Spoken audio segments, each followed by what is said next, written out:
Hey, welcome to Barbecue Elevated. Today is our bacon making day. So down here we've got these two pork bellies that we're going to be throwing in the smoker. I'm actually going to use my PitBoss pellet smoker today. Normally I've always done this on the Franklin. I wanted to show how to do it on a PitBoss on a pellet grill, but also wanted to check it out to see what the differences are. You know, with the Franklin, it always had a really nice kind of thicker bark, and I'm hoping that this being bacon, that I won't get as thick of a bark, which is not a bad thing for bacon. I just kind of want to see how the process goes and see how it works out.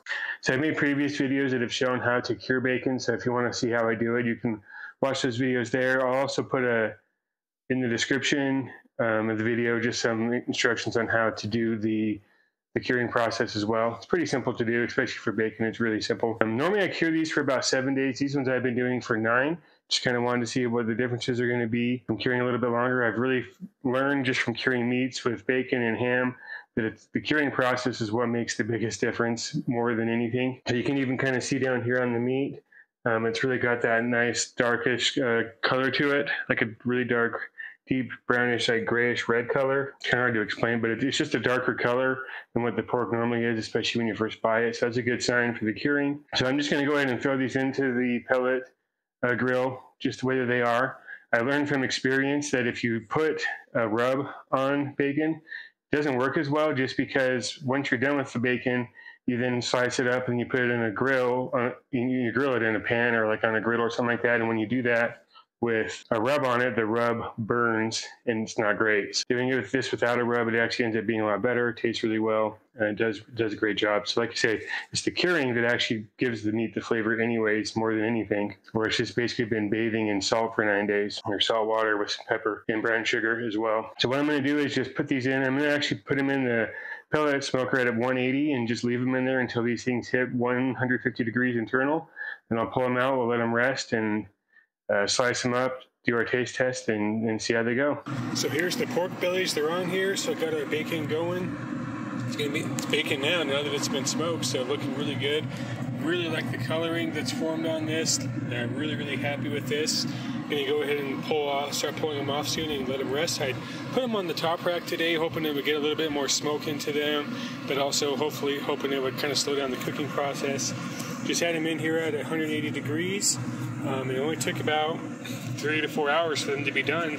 So I'm going to go ahead and start pulling them off and letting them rest. But there's what they're looking like, and came along really well. Really pleased with these. All right, so we're back now. We got the bacon. It's all ready to go, ready for our taste test. Got our world famous meat tester right here. Meat tester extraordinaire.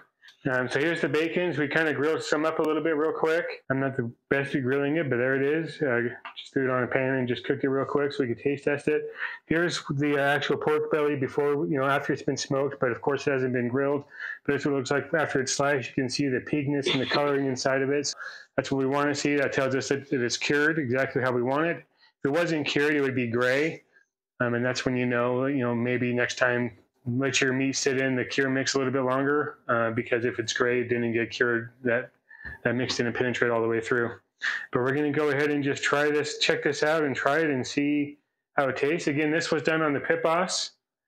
Normally I do it on the Franklin, so I wanted to really kind of compare and see what it tastes like and how it compares, and that's what we're going to do now. You liked it, it looks like. Mm-hmm. It's sweet. I think it tastes pretty good. It tastes like bacon, right? Mm-hmm. Yeah, it tastes good. I like this a lot. I like the flavoring of it. You want to try this piece also. This is an end piece, so Simon can try that if he wants to. It definitely tastes good. Tastes like bacon. I like the results that came from the PitBoss. It's good because it didn't create a whole lot of extra bark. As you can see, there's not like a dark bark coloring on here, but there's some coloring to it. Nice good patina to it that makes it look really good. So this, just tastes like regular bacon that you'd buy at a store, just fresher. It doesn't taste like it's been sitting in a package for who knows how long, 100 years, waiting for someone to come buy it. It tastes like it's something that we just made, and so it tastes fresh, tastes homemade, and it just tastes good. If you have any questions or want any comments, feel free to share that in the comments below.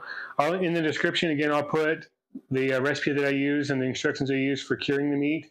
But I also do have another video that I made where I showed how to do the curing as well. Anyways, until next time, we'll catch you later.